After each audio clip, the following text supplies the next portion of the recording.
You write, Neil, like music, writing relies on the integration of melody, rhythm, and harmony, and that we're adept at all three, but usually one is prominent, and that's your default talent or writing style. And I wonder if you can explain that more and then take us into the Beatles as writers and where you and Annie fit into that.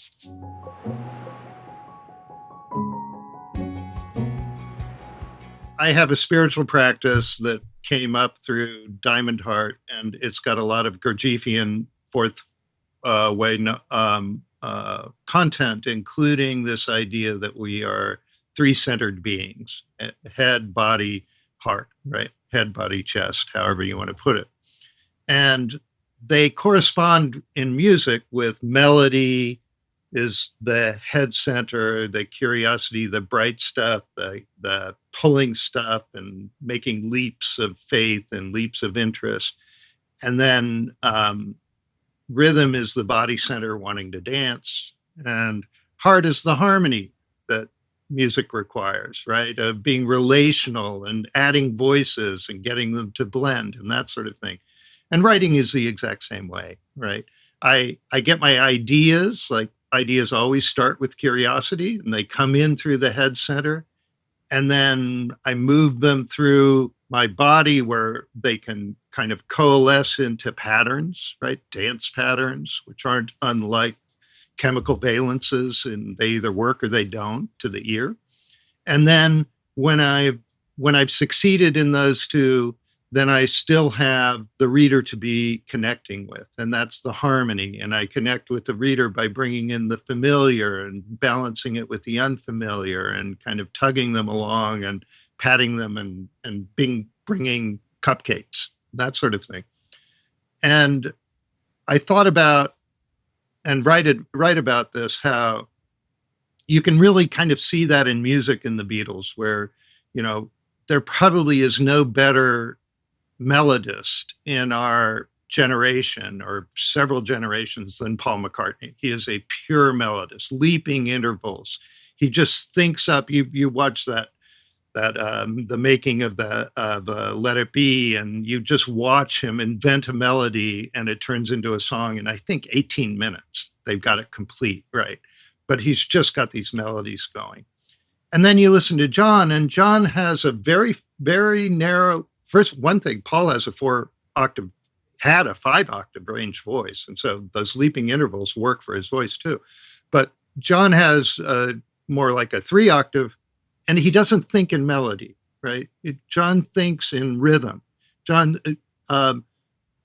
Ringo might be right when Ringo says John is the greatest rhythm guitarist who ever lived. And Ringo doesn't have to, and Paul don't have to keep the beat in the Beatles. It's a very strange thing because John keeps the beat. And John's also the leader, more or less, of the group. And so they follow his rhythm, and he stretches notes, and Ringo can follow him just lockstep. They're absolutely in love with the rhythm and the beat. And then interestingly, Ringo is a rhythmic melodist. His instrument is the drums. But Ringo's trick in being a drummer is he's never following the bass player, right? In jazz, everybody follows the beat of the bass player, including the drummer, right? You think the drummer is keeping the beat. No, the bass player is keeping the beat. And in rock and roll, there's a lot of that too. Often the drummer keeps the beat.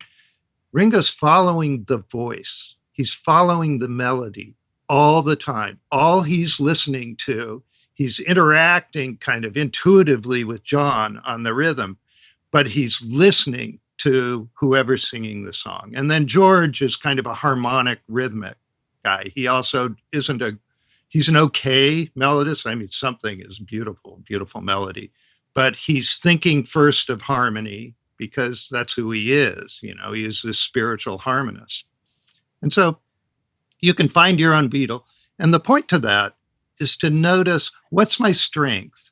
And if my strength is, like, I'm a rhythmic writer, fundamentally rhythmic writer. I don't worry about, I don't have to read my sentences aloud to myself, because I know that's what I've captured in my lifetime in my voice, is the ability to feel at ease, creating the rhythms of, and these aren't the rhythms of iambic pentameter, these are the rhythms of conversation. And so I can be conversationally rhythmic in my writing. Annie's an incredible melodist. I could never come up with the kind of metaphors and the kind of bright points and the kind of leaps that Annie comes up with.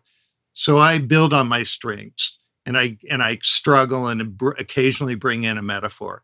Annie can just drop one metaphor after another after another. Discover on-demand videos and docuseries, explore a full schedule of daily live classes, and become part of an incredible community. At Sounds True One, we invite you inward to find your way, your way.